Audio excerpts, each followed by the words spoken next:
Hello students, इस video में हम पढ़ेंगे फर्स्ट यूनिट इलेक्ट्रोस्टैटिक्स। इसमें टॉपिक्स है हमारे electric charge and Coulomb's law and Coulomb's force. तो इस वीडियो में वो इलेक्ट्रिक चार्ज की सारी बेसिक प्रॉपर्टी और कूलम्स लॉ क्या है, Coulomb's electrostatic force of attraction और रिपल्शन क्या है, ये सारे पॉइंट्स इस वीडियो में डिस्कस किए हैं। तो वीडियो को अंत तक ज़रूर देखें। तो सबसे पहले हम इलेक्ट्रोस्टैटिक का मीनिंग समझते हैं। इलेक्ट्रोस means charge, statics means at rest. जो चार्ज रेस्ट पे हैं and contributing for the electricity is called electrostatic concept, जो हम इस टॉपिक में पढ़ेंगे। सबसे पहले इलेक्ट्रोस्टैटिक की डेफिनेशन है the study of electric forces, electric field and electric potential due to charge at rest. It is also known as static electricity and frictional electricity. अब स्टैटिक इलेक्ट्रिसिटी किस तरह से प्रोड्यूस होती है? By means of charge which is at rest. तो एक छोटा सा एग्जांपल लेते हैं। सपोज हमारे पास एक ग्लास रॉड है और एक वूलन क्लॉथ है। इन दोनों को जब हम रब करते हैं तो ग्लास पर पॉजिटिव चार्ज आता है और वूलन पर नेगेटिव चार्ज आएगा। क्यों? क्योंकि सारे मैटर्स, जितने भी मैटर्स हैं, they are made up of atoms and atoms के अंदर इलेक्ट्रॉन, प्रोटॉन और न्यूट्रॉन होते हैं। प्रोटॉन और न्यूट्रॉन तो न्यूक्लियस के अंदर रिजाइड करते हैं, बट इलेक्ट्रॉन न्यूक्लियस के आसपास रहते हैं, आउटसाइड द न्यूक्लियस होते हैं। जब भी रबिंग होती है, कुछ थोड़ी फोर्स या फिर उन दोनों कुछ एनर्जी मिलती है, तो वो एक्साइटेड स्टेट में आकर एक मटेरियल से दूसरे मटेरियल में शिफ्ट हो जाते हैं। तो ये कॉन्सेप्ट इसमें लगा है कि जैसे ही दोनों को रब करते हैं तो इसके इलेक्ट्रॉन इस वूलन क्लॉथ में शिफ्ट हो जाते हैं। ग्लास पर पॉजिटिव चार्ज आता है, इस पर नेगेटिव चार्ज आ जाता है, क्योंकि इलेक्ट्रॉन अपनी प्लेस को जब छोड़कर जाता है तो वहाँ वो अपना पॉजिटिव चार्ज उतना ही छोड़कर चला जाता है, और दूसरे मटेरियल पर शिफ्ट होगा तो वहाँ पर उतना इलेक्ट्रॉन का नेगेटिव चार्ज सेटअप हो जाता है। तो चार्ज की यूनिट है कूलम। डायमेंशनल फॉर्मूला AT होता है। AT मीन्स एम्पियर और T से मतलब यहाँ time. Now we come to the definition of electric charge. अब इलेक्ट्रिक चार्ज हमको पता है कि प्लस होता है और माइनस होता है, बट एग्जैक्ट डेफिनेशन अगर एग्जामिनेशन में पूछी जाती है तो हम इसे लिखेंगे the physical quantity of matter which causes it to experience a force when placed near the other matter. अब इसको हिंदी में समझ लेते हैं कि मैटर की ऐसी प्रॉपर्टी, अगर उस मैटर को किसी दूसरे मैटर के पास रखते हैं तो वो फोर्स एक्सपीरियंस करता है। द फोर्स एक्सपीरियंस करता है, it is due to the property of charge, electric charge. और इलेक्ट्रिक चार्ज एक स्केलर क्वांटिटी होती है। Electric charges are of two type, एक पॉजिटिव चार्ज, एक नेगेटिव चार्ज। ये तो हमें पता है कि चार्ज दो टाइप के होते हैं, बट न्यू टर्म्स और हमें यहाँ इस चैप्टर में पढ़ने को मिलेगी polarity of the charge, means negative और पॉजिटिव चार्ज, प्लस और माइनस चार्ज। अगर हम पोलैरिटी ऑफ चार्ज को डिफाइन करना चाहें तो उसको हम इस तरह से कर सकते हैं। यहाँ लिखा भी है हर definition of property which helps in differentiating two types of charge is called polarity of the charge. जब हमने ग्लास रॉड और सिल्क क्लॉथ या फिर वूलन क्लॉथ का एग्जाम्पल लिया, दोनों को रब किया तो ग्लास पर positive charge I, woollen cloth पर नेगेटिव चार्ज आया। अब हमें इस चार्ज की प्रेजेंस और नेचर को डिटेक्ट करने के लिए एक डिवाइस के बारे में पढ़ना है, the gold leaf electroscope. It is a device which is use to detect the presence and the nature of electric charge. Very simple definition है, सिंपल क्वेश्चन लगता है, बट डेफिनेटली एग्जाम में से पूछा जाता है। Now we will study the method of producing electric charge, और simply we can say that charge. तो चार्जिंग करने के दो तरीके हैं। एक तो चार्जिंग आप सिंपल रबिंग से कर सकते हैं, और एक इंडक्शन से, या फिर एक और तरीका है बाय कंडक्शन। तो पहले हम इसके first method of electrification of a material by conduction. अगर हम दो मटेरियल को एक साथ रख देते हैं, उनमें से एक पर चार्ज है, दूसरे पर चार्ज नहीं है, तो चार्ज मटेरियल अपना charge at the point of contact दूसरे मटेरियल पर शिफ्ट कर देता है, ट्रांसफ़र कर देता है, and this type of charging is called charging by conduction. तो यहाँ पे एक एग्जांपल और एक डायग्राम के थ्रू समझा है कि ये एक चार्ज प्लेट है, ये अनचार्ज थी पहले, जब इन दोनों को कांटेक्ट में रखा तो at the point of contact जितना भी एक प्लेट पर चार्ज था वो दूसरी प्लेट में शिफ्ट हो गया, जिसकी वजह से जब चार्ज शिफ्ट हुआ तो इलेक्ट्रॉन्स की फॉर्म में शिफ्ट हुआ। जब इलेक्ट्रॉन इस प्लेट को छोड़कर गए तो यहाँ पॉजिटिव चार्ज रह गया और नेक्स्ट प्लेट में नेगेटिव चार्ज आ गया। तो हम किसी भी मटेरियल को कंडक्शन की मदद से इलेक्ट्रीफाइड कर सकते हैं, उसको चार्जिंग कर सकते हैं। इलेक्ट्रीफाइड मीन्स चार्जिंग करना। Then we can produce charge by frictional electricity. वो कैसे, जो सबसे स्टार्टिंग में हमने एग्जांपल लिया था कि एक ग्लास रॉड को जब वुलन क्लॉथ या फिर सिल्क क्लॉथ से रब करते हैं तो एक पर पॉजिटिव चार्ज आ जाता है, एक पर नेगेटिव हो जाता है। It is by means of friction. Friction means rubbing करने से। The third most important method by which we can charge uncharged conducting material. So the charging by induction means producing charge by itself without the physical contact of uncharged body with the charged body. तो यहाँ हम एक example की मदद से समझते हैं। Definition यहाँ है, इसे लिखा, नोट डाउन कर सकते हैं। एक हमारे पास न्यूट्रल कंडक्टर है बट न्यूट्रल है, इस पर चार्ज कोई नहीं है। सबसे पहले हमने क्या किया, इस न्यूट्रल कंडक्टर के पास एक चार्जिंग रॉड लेकर आए। रॉड जिसको हमने किसी दूसरे मटेरियल से रब किया था, इस पर पॉजिटिव चार्ज था।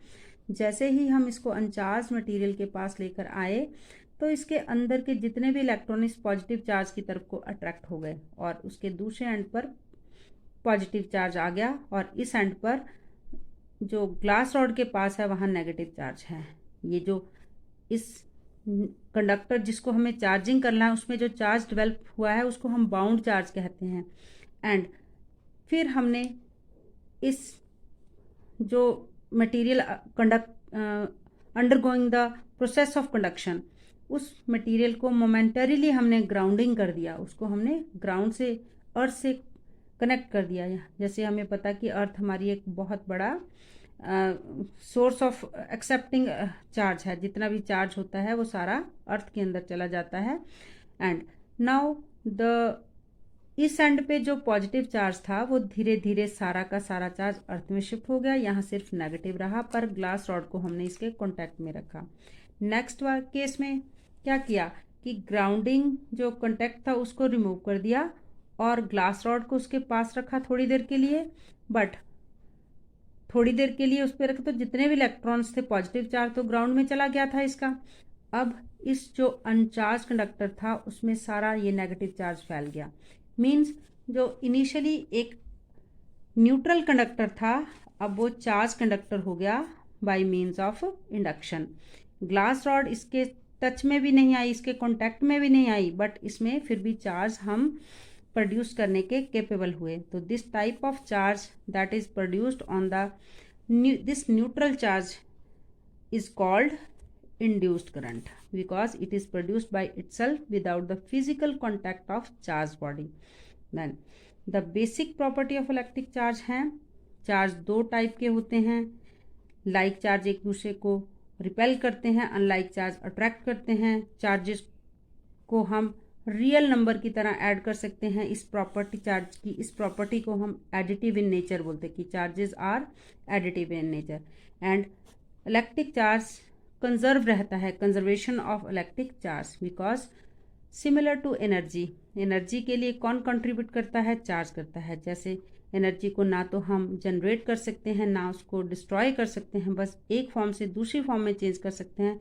इसी तरह से जो एग्जांपल्स अभी तक हमने डिस्कस की हैं उसमें सब में देखा है कि चार्ज को एक बॉडी से दूसरी बॉडी में ट्रांसफ़र कर रहे हैं by using various mean, by physical contact, bye conduction या फिर by induction. The next most important of property of the electric charge is quantization of electric charge. इसका मतलब क्या है, सबसे पहले तो इसकी डेफिनेशन को देखिए। The property of an electric charge by virtue of which का मतलब कि जो उसकी एक नेचुरल प्रॉपर्टी है, by virtue of which any charge body can have charge which is an integral multiple of basic और एलिमेंट्री चार्ज।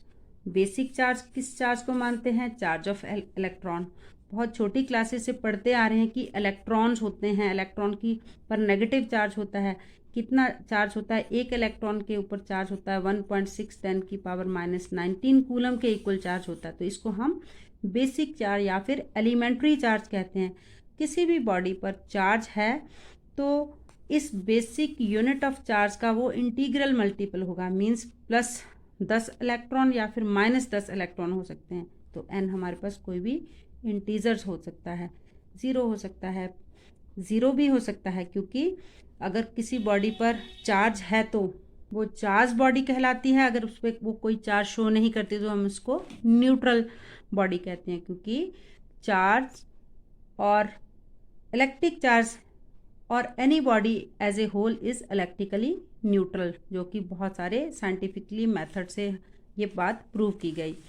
तो this property of charge is called quantization of electric charge. तो Q यहाँ charge को represent कर रहा है, is equal to +-NE।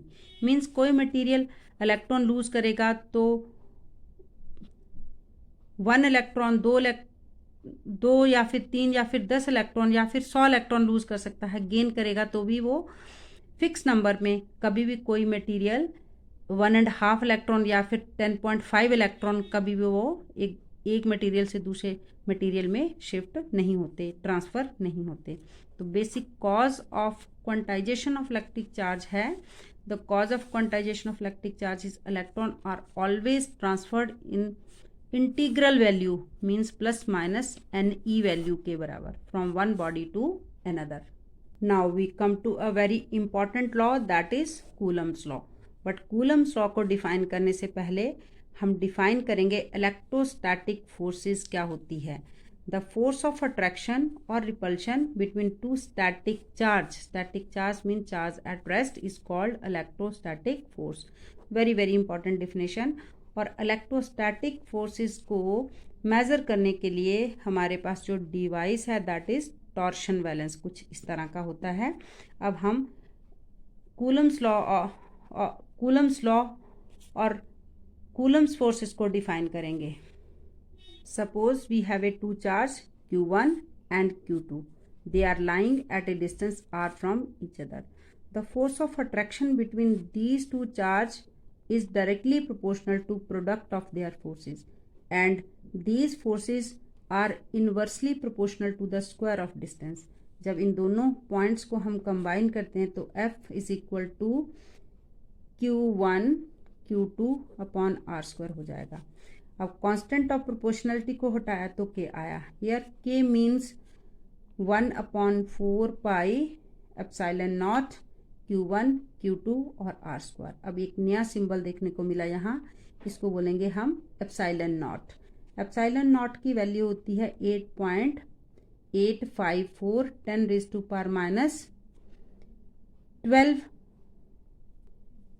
Coulomb square, Newton की power -1 मीटर⁻⁻²। ये इसकी ε0 की वैल्यू, इसको हम बोलते हैं परमिटिविटी ऑफ मीडियम। यहाँ मीडियम जो दोनों के बीच में है वो एयर मीडियम है। तो permittivity of the medium is this value, and unit को डिराइव करेंगे तो हम इसी फॉर्मूला से करेंगे। F इज इक्वल टू 1/4πε, जो K की वैल्यू है Q1 Q2 अपॉन r²।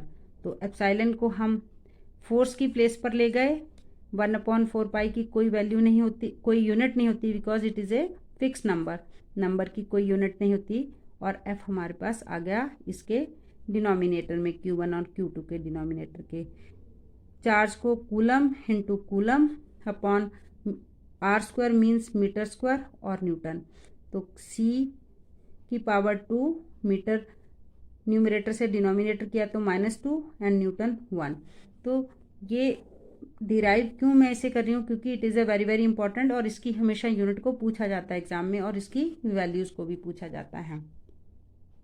अगर हम ये same charges at same distance किसी दूसरे मीडियम में रखते हैं तो फिर हम इसको एप्सिलॉन नॉट नहीं एप्सिलॉन आर से डिनोट करेंगे, रिलेटिव परमिटिविटी।